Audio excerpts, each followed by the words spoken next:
¿Qué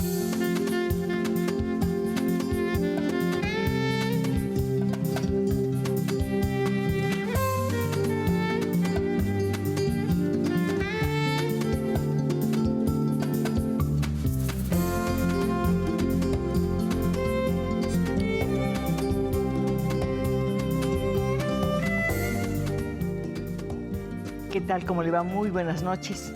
Como siempre, le doy la bienvenida a nuestro estudio de Canal 11, donde ya todo está listo para que usted y yo conversemos con nuestros invitados.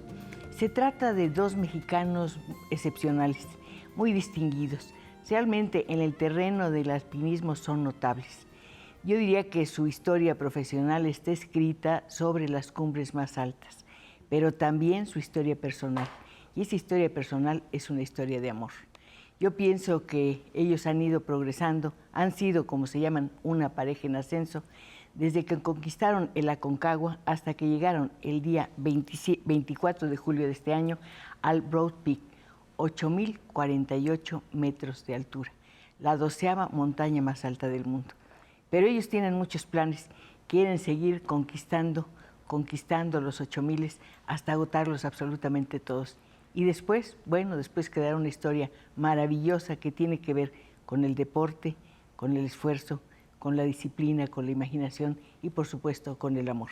Badía, Bonilla, encantada. Muchas gracias. Mauricio López, encantada de verlos nuevamente. Muchas gracias. Yo sé que este ascenso, este triunfo que ustedes lograron es muy importante porque significa muchas cosas. Sí. Primero, el hecho de que hubieran hecho la razón de que hubieran intentado el ascenso 3 veces y no hubieran podido lograrlo, pues es variada, digamos. Y ahora lograron conquistar esa cumbre. Me gustaría que me hablaras de eso. Sí, pues fueron 5, en realidad. Fueron 5, 4 intentos y el quinto fue el logro de la cima. Eso sucedió este año, el 24 de julio. Y pues muy emocionante porque sí nos costó mucho esfuerzo en el sentido físico y económico también, pero ya era algo más allá de la cuenta por un 8.000 más, ya era una cuenta personal con la montaña, era un desafío también de equipo y bueno, todo se dio y seguimos adelante. Siguieron adelante, pero con esto acabaron con una especie de exorcismo. Pensaban que después del año creo que 2007 no habían podido hacer ningún ascenso de esta naturaleza. Sí. Pensaban que ya no podrían hacerlo. Mauricio, por favor. Pues sí, efectivamente, cada vez que regresábamos del Broad Peak, como lo dice Badía, fueron 4, pues sí teníamos esa mala sensación de no alcanzar nuestro objetivo. Sin embargo, nunca perdimos la visión o la esperanza o el objetivo de regresar y conquistarlo. Esos intentos fallaron por diversas razones. Se dice que la primera vez, porque tú, Mauricio, te detuviste para ayudar a unos compañeros y decidiste hacer esto en vez de ascender. Sí, sufrimos de un accidente. Este accidente me trajo consecuencias a mí y me debilitó demasiado para hacer la cumbre y fue la razón por la que decidimos en 2007 no intentarlo más arriba. En esa situación hay una alternativa tremenda. O sigo y alcanzo mi proyecto, o ayudo a otros seres humanos, aunque pierda esta oportunidad. Sí. ¿Qué piensas de eso, Badía? Sí lo viví. Cuando íbamos camino a la cima, aproximadamente a los 7.200 metros, Mauricio me informa que se siente mal. Y yo estaba muy bien, estaba muy fuerte y con mucha ilusión. Y pues es apoyarlo. En realidad entendí lo que es ser un equipo. Entendí que pues subir yo era bajar él con la preocupación de mí y viceversa. En las montañas de 8.000 metros hay que saber bien dónde se está parado, porque la distracción puede costar completamente la vida. Ahí a veces el caminar en el glaciar se hace muy aburrido y la mente quiere distraerse, pero eso puede ser peligroso. Además, perdón, no hay puntos de referencia realmente. No, generalmente estamos sobre pura nieve, un panorama que constantemente está cambiando de una noche a otra. No hay una señal, no hay un distintivo, no hay un faro. Exactamente, no hay. Vamos marcando los campamentos conforme llevamos a cabo esta aclimatación. El que el cuerpo se va adaptando a diferentes alturas, sí vamos dejando ciertos campamentos fijos. y a veces también dejamos varas de bambú enterradas con el depósito, llamémoslo así, y vamos conociendo poco a poco la ruta. Pero hay momentos entre estos campamentos que sí se hace todo el tiempo el azul y el blanco, el azul y el blanco, y a veces hay referencias como ciertas rocas y demás, pero no muy claras. Hace un momento cuando dije foro por faro, es que pensé, lo siento, en un foro inmenso, blanco, que está listo para que ustedes actúen contra él o sobre él. Así es. Sí, porque en este glaciar podemos encontrarnos grietas, podemos encontrarnos paredes también de hielo y de roca. Entonces el camino no siempre es plano, encontramos obstáculos, que eso es lo que en lo personal me atrae, desafiarme, desde luego no retar a la montaña, sino darme cuenta qué capaces podemos ser en equipo. No retar a la montaña, pero decía Mauricio, la montaña siempre dice no y uno tiene que decir sí. ¿Por qué siempre dice no si está indefensa, entre comillas? Sí, bueno, es que todavía es mucho más atrás. Cuando uno piensa en ascender una montaña, por ejemplo, en el caso de nosotros los 8000, pues todo empieza a decir que no, en conseguir apoyos, en entrenarse. Son muchos meses de estar haciendo una logística para poder atacar la cima. Entonces yo le comentaba a Badía que el montañismo yo lo defino como una actividad donde absolutamente todo te dice que no. Sí, las circunstancias, las personas te dicen que no te arriesgues. En otras actividades eso ocurre, pero hay algo maravilloso y ustedes lo han demostrado. Ajá. Cuando uno realmente cree en un sueño, lo alcanza. Exacto, y el único que dice que sí es uno mismo. Es ¿no? uno mismo, a pesar de que, por ejemplo, en el segundo intento que hicieron, creo que fracasaron porque les robaron el equipo o algo por el estilo. En el segundo intento, el día de cima, teníamos planeado salir a las 10 de la noche, pero no pudimos hacerlo porque empezó una ventisca. Mal tiempo, sí. Una ventisca que duró hasta las 2 de la mañana. Sí, dudamos en salir, pero finalmente lo hicimos. Pero ya ese retraso se vio reflejado ya cuando llegamos casi hasta la cima. Nos faltaban aproximadamente como 2 o 3 horas para llegar a la cima. Ay, qué desesperación, sí, ¿no? Pero ya era demasiado tarde y a mí me toca decidir en ese momento si seguimos o bajamos. Y yo calculé el tiempo que habíamos tardado en llegar hasta ese punto, el que faltaba y el regreso. Esa es una parte muy importante que a veces la gente no considera. Y para nosotros el regreso es lo más importante, lo que más cuidamos. ¿Sí? Cuidamos tener energía, cuidamos tener luz de día, cuidamos todo, porque es ahí donde suceden los accidentes. Entonces, en esta ocasión hice las cuentas y ya era demasiado tarde. Entonces le dije a Badía, con todo el dolor de mi corazón, pero vamos para abajo. Yo recuerdo que Badía me decía, no, por favor, no. Y le dije, es que entiéndelo, es demasiado arriesgado irnos. Y ya finalmente lo entendió, lo aceptó y lo bajamos. Pero en la tercera ocasión sí hubo el robo de equipo. Sí, en la tercera ocasión... la tercera ocasión fue en 2011. Ah, no es cierto, sí es cierto. Tuvimos... Es que en una entrevista decías que era... Sí, hubo robo de equipo, pero eso fue en el 2013. Uh-huh. En el 2011 tuvimos ningún problema de clima, ningún problema con la montaña, todo estaba a favor de nosotros.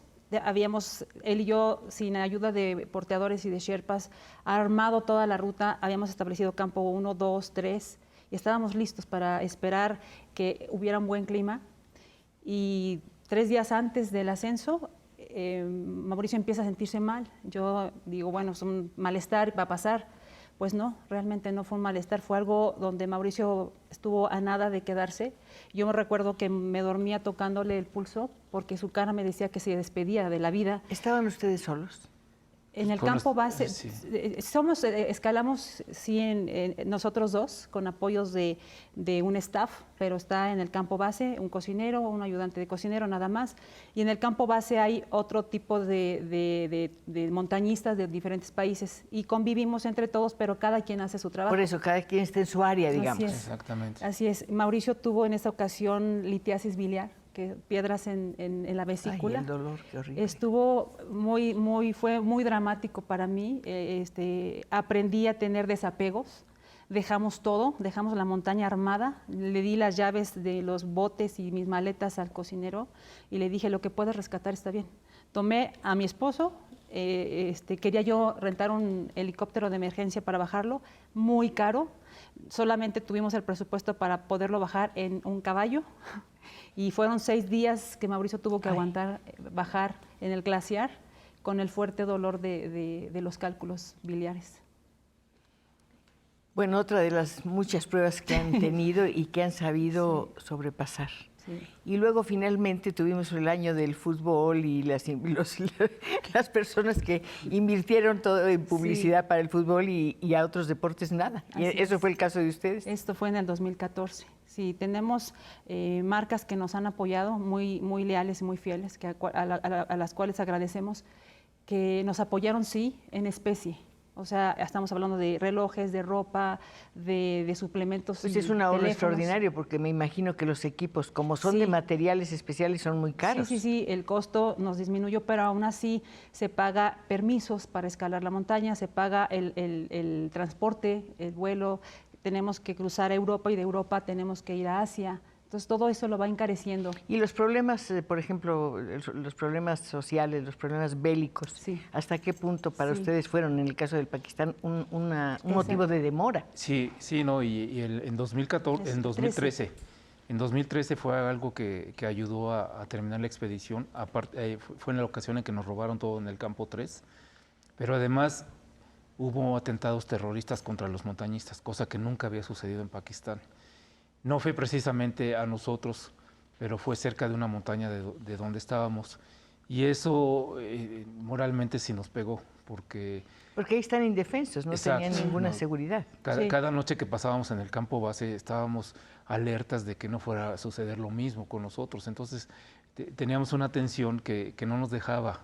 Cuando ustedes empezaron a hacer montañismo, yo creo que ni en sueños imaginaron que situaciones así pudieran darse en un campo que uno creía puro, celestial, impoluto, etcétera. Sí, después supimos que fue un grupo de chicos de Irán que querían hacer una ruta nueva y que jóvenes, y su afán de lograrlo, les tomaron cosas ajenas. Y bueno, a nosotros fuimos los más afectados.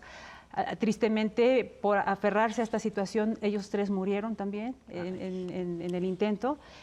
Y pues bueno, eso es muy especial porque la montaña, como bien dice Mauricio, la amamos y queremos llegar a la cumbre, pero no, es mayor el amor a la vida. Yo tengo un amor enorme por la conversación con ustedes, pero hay una obligación de corte. Muy bien.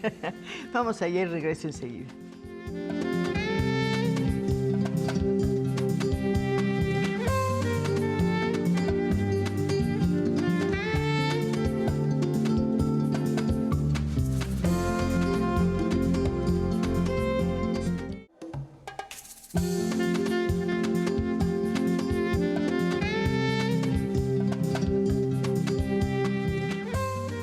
Por supuesto, reitero mi invitación para que nos acompañen a través de las líneas telefónicas a conversar con Mauricio y con Badía, una pareja en ascenso. ¿Hasta dónde quieren llegar? Realmente no lo sé. No lo sé, pero me lo imagino, a cubrir todos los 8,000 del mundo. Se dice fácil. Claro que se dice fácil. Y igualmente yo, pero cuando recién bajo de una montaña al campo base de 8,000 metros, quedo tan emocionada, pero al mismo tiempo y físicamente hay un desgaste que me lo cuestiono. O sea, digo, en verdad, o sea, esto no es nada fácil. Y escuchar avalanchas y haber pasado ciertos incidentes, pero vengo a la ciudad y quiero regresar a la montaña. Hablas de las avalanchas y estoy pensando que si la violencia ha afectado al alpinismo, también los cambios de clima. Hemos visto en estos últimos días cosas terribles. Sí, por el lado de Nepal ha habido avalanchas muy grandes. En mayo hubo una que cerca del campo 2, sí fue campo 2, Campo ¿verdad? 2 de Everest. De Everest, que pues se llevó a 15 sherpas aproximadamente. Estos magníficos seres humanos de esta etnia que ayudan a los montañistas a lograr el objetivo. Desafortunadamente pues afectó a familias porque además del sherpa tiene el papá, el hijo y el tío, o sea, es una familia a qué afectó. ¿Trabajan por familias los sherpas? A veces, no, a veces sí. Y por el lado de esta semana hubo la noticia también de una avalancha muy grande, sí, también del lado de Nepal. Pues también fue muy grande y por la acumulación de tanta nieve que ha caído. Yo creo que lo puede explicar bien Mauricio. Sí, lo que sucede es que este año, particularmente en Nepal, ha caído mucha nieve, ha llenado las montañas de mucha nieve y se han dado avalanchas donde nunca antes habían sucedido. Entonces esto ocasionó en el Everest y esto ahorita en un trekking que se llama el circuito a la Annapurna, sucedió que cerca de un poblado y gente trekkers caminando los alcanzó.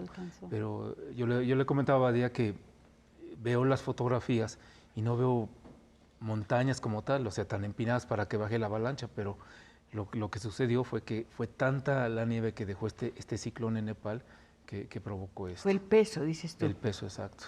Hablabas de los sherpas, me gustaría que nos comentaras algo más.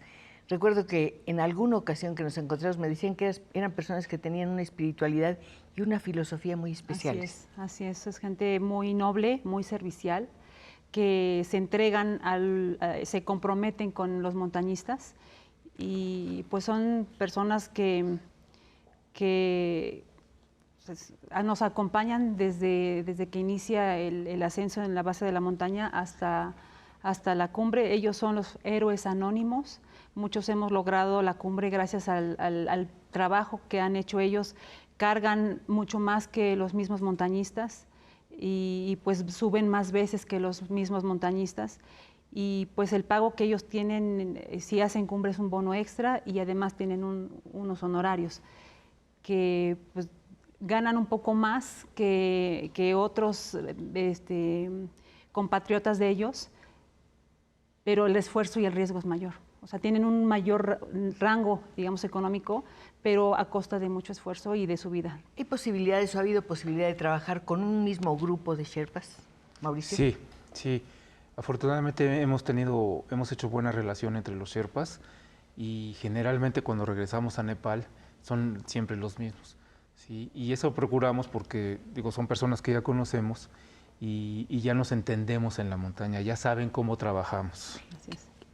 Estaba viendo también en una nota que ustedes hicieron un estudio profundo acerca de este reciente ascenso, porque estudiaron la estrategia, las exigencias que iban a tener que cubrir y demás. Tuvieron que valerse de olvidar todo lo aprendido y empezar de proponer algo nuevo. Sí, hicimos una estrategia nueva. Y curiosamente... ¿Cuál fue la diferencia, Mauricio? Porque lo mencionabas, pero muy de pasadita en una pues conversación. Mira, básicamente fue algo moral, porque siempre sentíamos una cierta presión porque teníamos apoyo, pero esta vez que no tuvimos tanto apoyo, nos sentíamos un poco más libres. Entonces llegamos a la conclusión de que era más fácil, íbamos a disfrutar lo que estábamos haciendo. Perdón, ¿más libres o más solos, Badia? Pues más libres. En realidad fue libertad porque, como bien dice Mauricio, el tener la presión de darle a la marca la fotografía con la cumbre y su marca y además también tantos intentos fallidos, se pierde credibilidad, entonces menos ponen los ojos en nosotros las marcas. En esta ocasión decidimos hacer las cosas, olvidarnos de lo que dice la gente, disfrutar cada paso, y la estrategia técnica que sí hicimos fue establecer un campamento extra.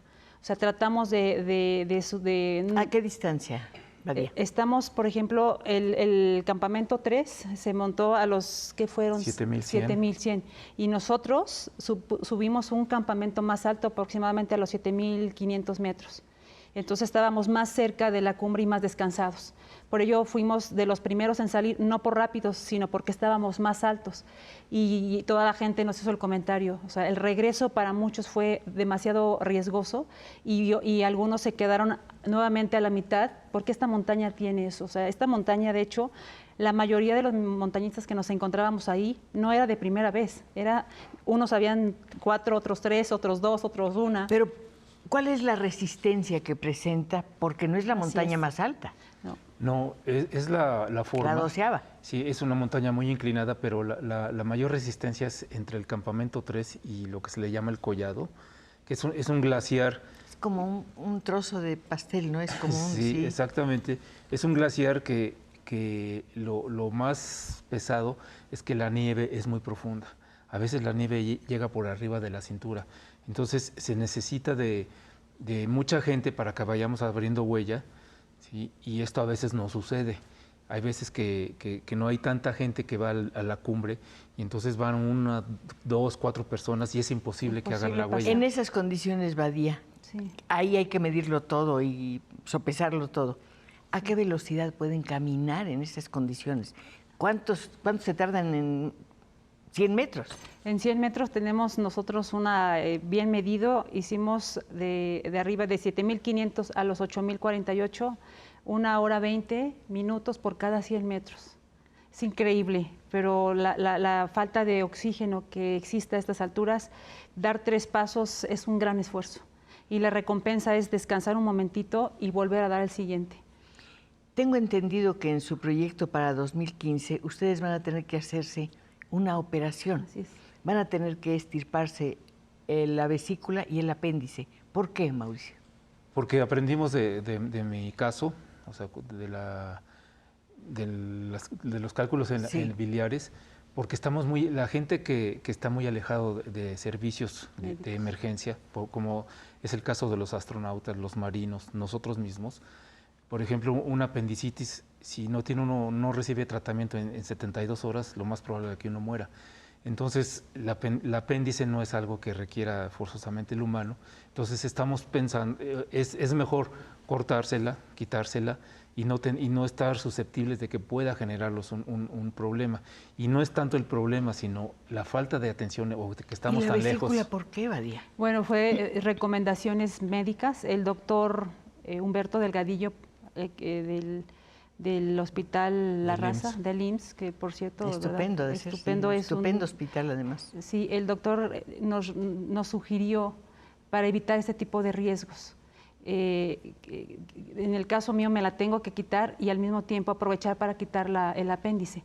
Y Mauricio pues ya no tiene vesícula y tendría que quitarse apéndice. Y esto es para reducir los riesgos que pudieran presentarse. ¿Pero por qué piensa precisamente en esos riesgos y no en otros? El cuerpo humano es frágil. Sí, porque digamos que los peligros en la montaña, la mayoría los podemos controlar. Sí, siempre tenemos una estrategia, una preparación, una prevención de lo que pueda suceder. Pero contra la enfermedad no puedes tener ninguna estrategia. Hay cosas de la montaña que no podemos controlar, como es un mal clima, una avalancha, cosas así. Y en nuestro cuerpo pues no podemos decidir en determinado momento que el apéndice no nos dé problema, no lo podemos prever. Entonces por eso hemos tomado esa decisión. Pero imaginarlos a 8,000 metros de altura, solos, digo, aunque haya gente del equipo y demás, realmente las decisiones y los pasos los tienen que dar ustedes. En esa soledad, en esa inmensidad, en ese silencio debe ser una experiencia muy impresionante. Sí, Cristina, y déjame comentarte que este año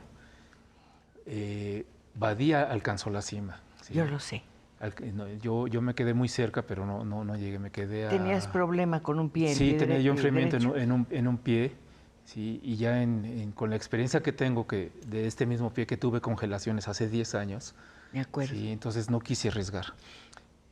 Un momento en que le dijiste a Badía, tú sigue adelante. Exactamente. Quiero imaginarme la tensión entre ustedes y además no saber si estaban haciendo bien, no saber, perdón que lo diga, si iban a volverse a ver. Si tú llegabas arriba o no, podías tener un accidente. Perdón que lo diga, pero qué bueno que no lo tuviste. Y tú... No, y en el momento que yo percibí que si seguíamos, Badía, las últimas 3 expediciones, no sé qué está haciendo, se ha de tomar su chocolatote. Me amarantó. O su amarantote, porque está muy fuerte, ¿sí? Y yo tengo que reconocer que no puedo seguir su paso, ¿sí? No puedo seguirlo. Y entonces, en este caso, yo le dije, Badía, si vamos a mi ritmo, no vamos a llegar. Si tú estás de acuerdo, puedes irte con el porteador. ¿Puedo pedirte un favor? ¿Podrías decirme qué pasó contigo cuando oíste que Badía empezaba a caminar y alejarse de ti? Y tú, Badía, ¿Qué sentiste cuando empezaste a caminar y sabías que tal vez él te estaba mirando? Sí, sí. Sí, bueno, tú.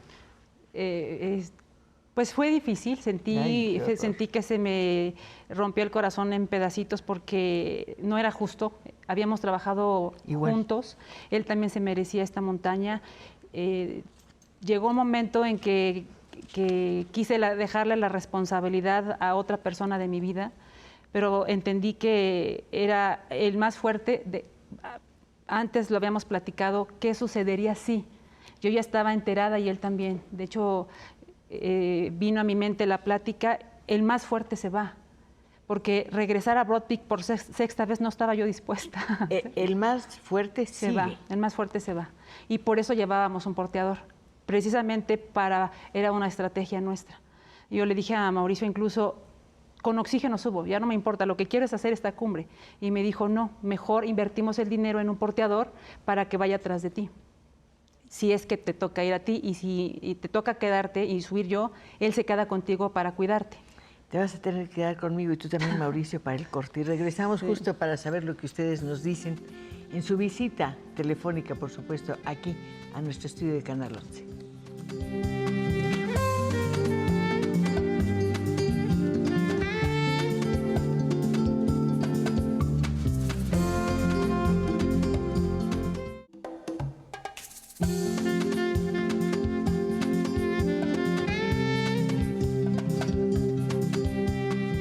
Mauricio y Badía acaban de conquistar prácticamente esta montaña de 8.048 metros de altura. Y están aquí con nosotros compartiendo una experiencia que es muy interesante, apasionante, pero además nos ilustra acerca de algo. El valor de la persistencia, la perseverancia y la paciencia. Sí. Sí, La paciencia y resistirse al fracaso, es decir, aceptar el fracaso. De hecho, el fracaso para nosotros no es como tal la palabra. Esos reveses nos dejan mucha información. Es importante porque se aprende de ellos. ¿Lo tomas como un ejercicio, Así es. Mauricio? Sí, ¿Como un ensayo general? sí. En el que inviertes una cantidad de energía y de tiempo extraordinario. Y aquí la energía nos llega de las voces de nuestros amigos que aparecen a través de las líneas telefónicas. Yolanda León dice, me gustaría felicitar a la señora Cristina Pacheco por su programa y por sus invitados del día de hoy, ya que la filosofía de vida que están compartiendo me agrada mucho. Álvaro Hernández, quisiera que contestaran los invitados en qué se inspiraron para ser una pareja de alpinistas. Badía. Bueno, a mí me inspiró Mauricio. Él fue el que me invitó para mejorar marcas en el deporte, que yo siempre el maratón y la carrera de larga distancia era mi pasión. Me invitó a mejorar marcas y empecé a ver el paisaje llegó tan al Popo, espectacular. además. Sí, de hecho la declaración fue en el Popo y ver el paisaje y después conocer nuevas culturas, el viajar, el tener desafíos juntos, no solo pasar tiempo juntos, sino construir cosas juntos, porque planeamos, porque entrenamos juntos. Porque aprecio a Mauricio cada vez que veo que está haciendo y de lo que es capaz, eso me inspira. Estar de más por decir toda la maravillosa naturaleza que se ve desde las alturas. Guadalupe López, estoy muy orgullosa de los alpinistas invitados. Les mandamos un fuerte abrazo y un saludo. Esperamos que sigan adelante en su proyecto. Una gran felicitación por su disciplina. Marco Antonio Mena, quiero felicitar a Badía y a Mauricio. También se debe apoyar a este deporte, por supuesto que sí. Katy González, felicito a la señora Pacheco desde Monterrey. Siempre la vemos y nos encanta. La admiro mucho y espero que dure mucho tiempo en su programa, que es muy interesante. Muchas gracias y muchos saludos hasta Monterrey, donde tenemos muy buenos amigos. Carlos Olvera Calderón, me gustaría que los invitados pudieran recomendarme cuánto cuesta una expedición como esta. Por ejemplo, al Broad Peak. Pues estamos hablando de 35,000, 40,000 dólares. Eso es lo que cuesta. ¿Por persona? No, por los dos. Por los dos. Este es un precio elevado porque estos países viven de la gente que vamos a sus montañas. Entonces nos requieren un permiso para ascender la montaña, que es muy caro. Sí, por decirte algo, en Everest, el papelito que te permite pisar el campo base te cuesta $11,000 por persona. Nada más llegar hasta ahí.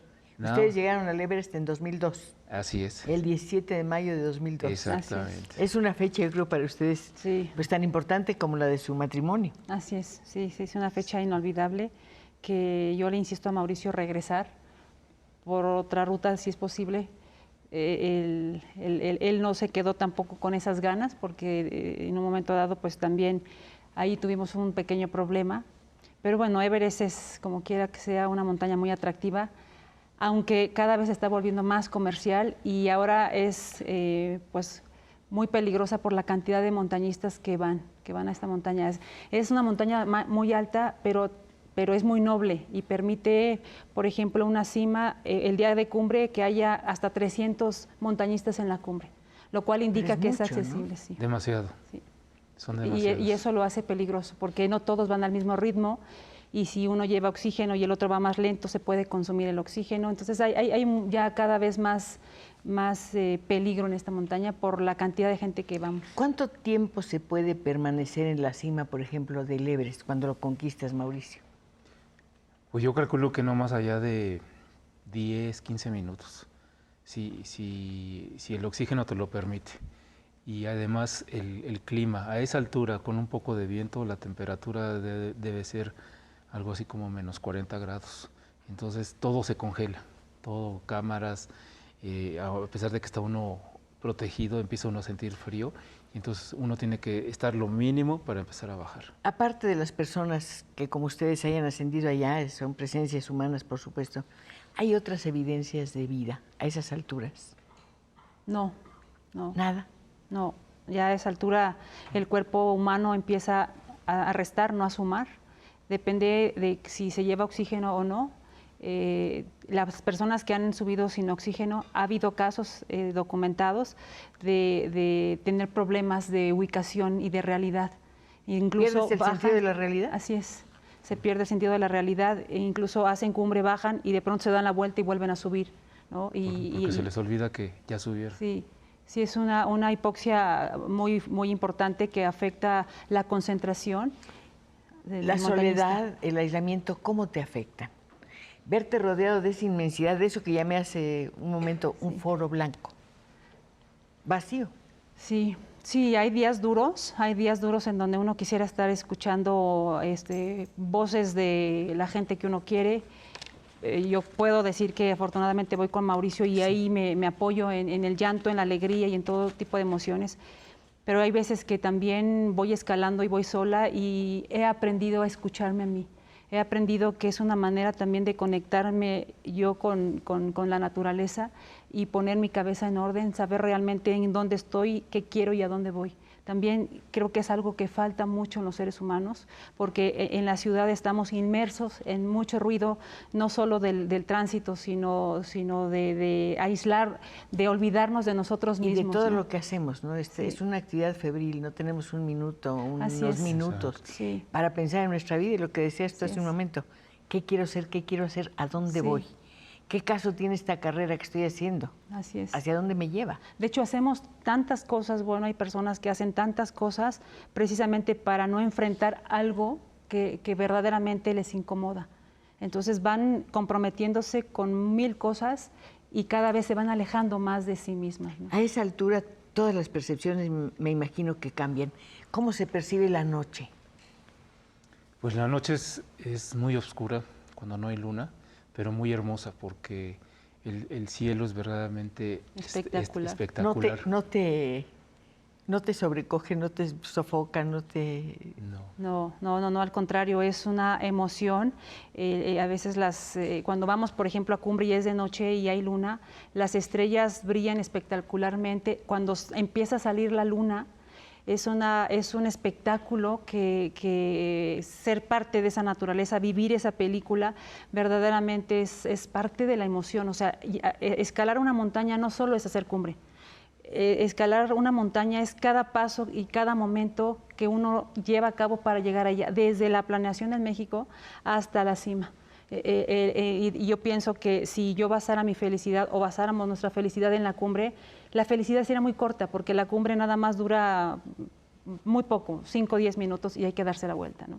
Entonces hemos aprendido a disfrutar todo el camino, cada paso que damos y cada cosa que hacemos.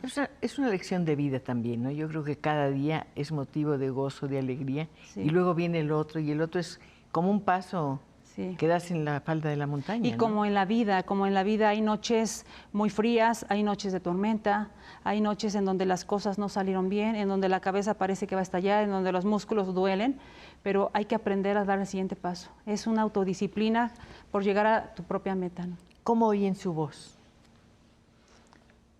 Pues yo, por ejemplo, cuando camino tengo mucho tiempo para esa introspección.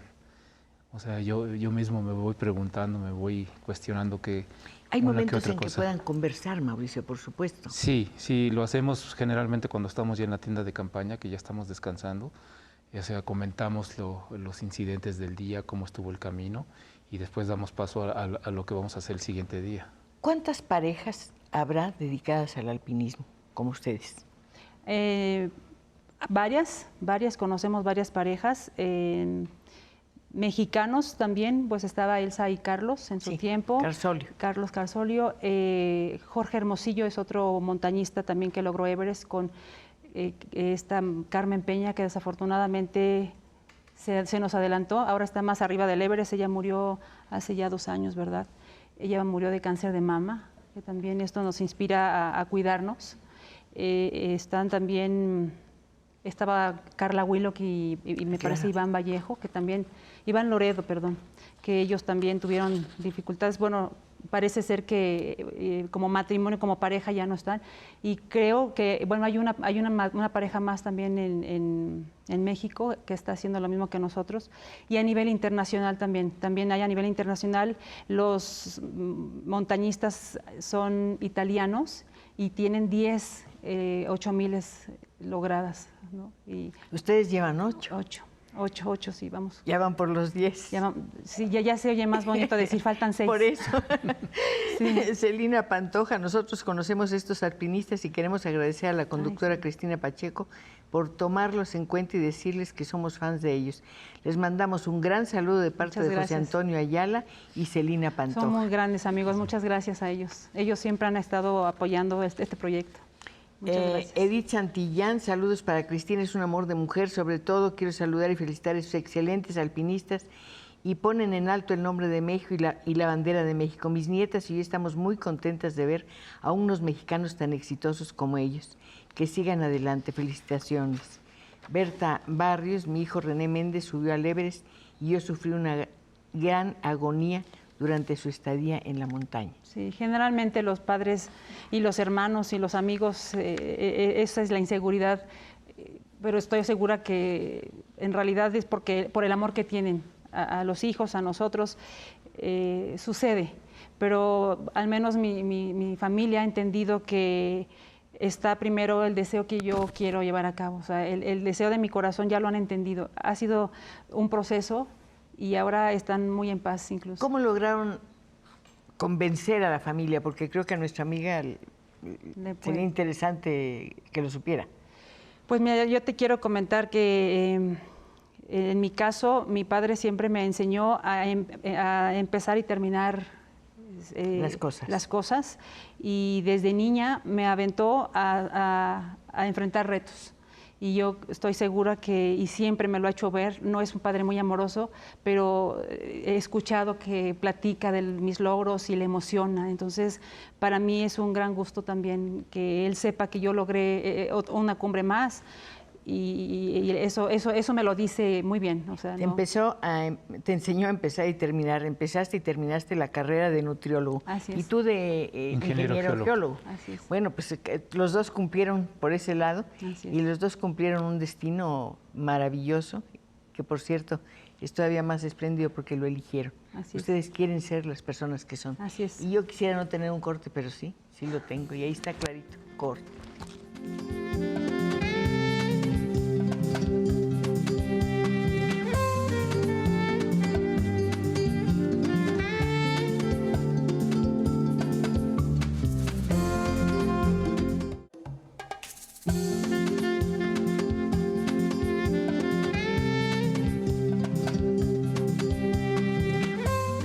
Digamos que de vuelta de su aventura en el Broad Peak, nuestros amigos están aquí con nosotros. De veras es un gusto tener a Mauricio y a Badía, una pareja en ascenso y una pareja muy respetada y muy querida, y que es un ejemplo, y lo estoy comprobando por las llamadas que nos están llegando, de personas que dicen, bueno, que les gustaría hacer alpinismo o les gustaría saber si sus hijos se pueden preparar y demás.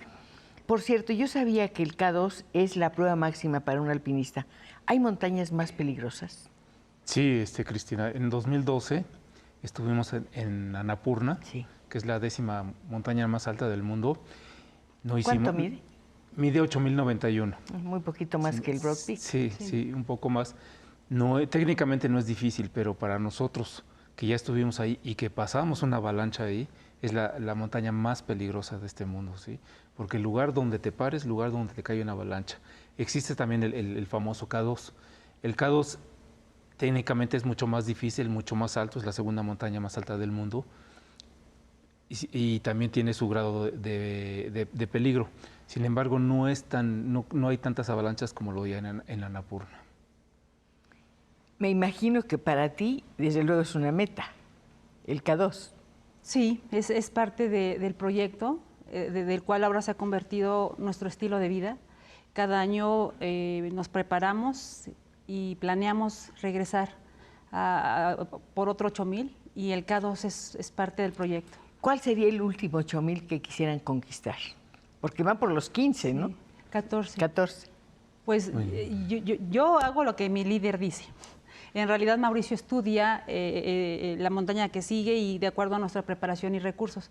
Si Mauricio dijera el próximo año vamos a K2, yo hago lo que él dice, confío mucho en su capacidad y es él el que va a decidir. Sí, Pero para culminar su carrera, Mauricio, ¿cuál yo creo que sería? sería Annapurna, ¿eh? La última. La última. Otra vez. Sí, está dentro de los 14. Tenemos un fuerte recuerdo de esa montaña, pero Pues sí, está la muy dejaríamos bien. hasta el último. ¿Volverían a la Concagua, que fue realmente el principio de su ascenso? No regresaría. Prefiero conocer nuevas montañas. Me gustaría, Broad Peak la hice porque es parte de un proyecto, pero para volver a escalar K2... ¿El proyecto de los 70,000? A Concagua. El proyecto de los 14 8,000. Escalar los 14 picos más altos de 8,000 metros es el proyecto. Y K2 es parte de este proyecto. Y si regresara yo a Concagua sería por una ruta diferente, no por el mismo lugar donde la hicimos, porque me gusta conocer nuevas rutas. Pues a nosotros nos gusta conocer sus nuevas experiencias, nos enseñan muchas cosas y de verdad la lección que nos han dado de fortaleza, de entusiasmo, de energía, es muy valiosa, sobre todo en estos momentos que son tan difíciles, tan escabrosos, porque hay situaciones que pues nos estremecen en realidad. Sí. Gabriel González Hernández, le mando un saludo a la señora Pacheco. Qué bueno que sea tan variado el programa. Felicito a sus invitados y me gustaría saber si llegaron a conocer a los alpinistas que se apellidan Oñate, por lo que veo aquí, Oñate. Y los italianos y españoles, ¿no? No, son unos alpinistas, bueno, son de los años 70 por ahí. Yo en lo particular sí los conocí. Estaban en el club de exploraciones. Guillermina Rosas, le mando un saludo a Badía y a Mauricio, los felicito por las hazañas que han logrado. Ricardo Sánchez, felicito a este magnífico par de paisanos, Mauricio y Badía, que con este escrito de éxito y superación constante nos llena de muchísimo. No sé, ¿escrito? ¿Ustedes tienen un escrito de superación? No, damos pláticas de motivación. Ah, porque decía aquí un texto. Bueno, sí, estamos escribiendo ya todas las historias en un libro. ¿Cómo se va a llamar? Pues todavía estamos pensando. Yo creo que se va a llamar a mitad de camino. Bueno, pero Badía dice que... Bueno, lo que pasa es que Broad Peak, como fueron 5 intentos, se va a llamar Persiste.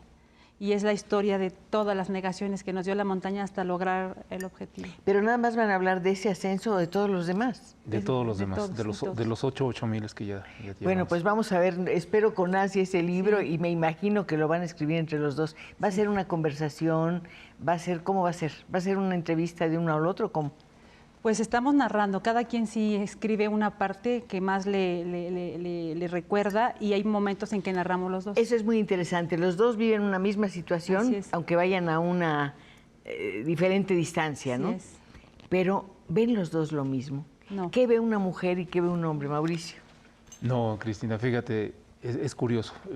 Yo pienso que las mujeres ven el lado emotivo de la expedición y los hombres somos más prácticos, ¿no?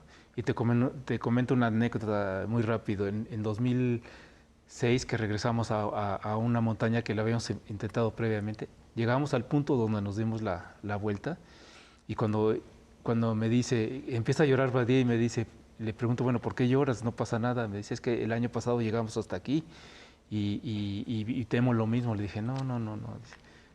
Y le digo a Badía, tú toma tu agua y vámonos, porque... Sí, no me abrazó ni hizo el drama como yo quería en ese momento. Y es muy práctico, es muy práctico. Sí, es muy práctico, pero tú ves lo mismo que él ve. Si tú estás viendo lo mismo en este estudio, ¿en No. qué detalles te fijas? ¿Qué es lo que te atrae? Bueno, o sea, Mauricio siempre se adelanta mucho más allá y yo estoy en el momento. O sea, yo tal vez no soy tan calculadora de lo que pueda pasar. Yo veo, por ejemplo, lo bonito de las flores y Mauricio está viendo por dónde caminamos más rápido si hubiera un accidente, por ejemplo. O sea, como que va más a lo calculado. Y yo me fijo en el detalle. Hay en una la emoción. intuición, Mauricio, que te indica dónde hay un peligro. Sí. Sí. Hay conocimiento, pero también hay intuición. Sí. Sí, definitivamente. Y te digo que en 2008, en Broad Peak, que estábamos cerca de la cima, aparte de que era tarde, había algo que me decía que no, y que no, y que no. Ahora que regresamos y que ya se consiguió la cima, hubiera sido un accidente, ¿sí? Porque estábamos demasiado lejos, había que salvar demasiadas cosas y no hubiéramos regresado con luz para iniciar el descenso. Entonces siempre hay esa intuición para el peligro. Tan intuición que algo, digo, dentro de lo estresante de la expedición, cuando yo iba subiendo ya en Broad Peak hacia la cumbre, en el punto donde nos despedimos, nos dimos un abrazo y quedamos ya, me dio el tiempo límite que yo tenía y antes de irme me dice, hey, fíjate bien por dónde pisas. Porque si vas del lado derecho y te caes, vas para Pakistán y del lado izquierdo vas a China. Dije, qué simpático, ¿no?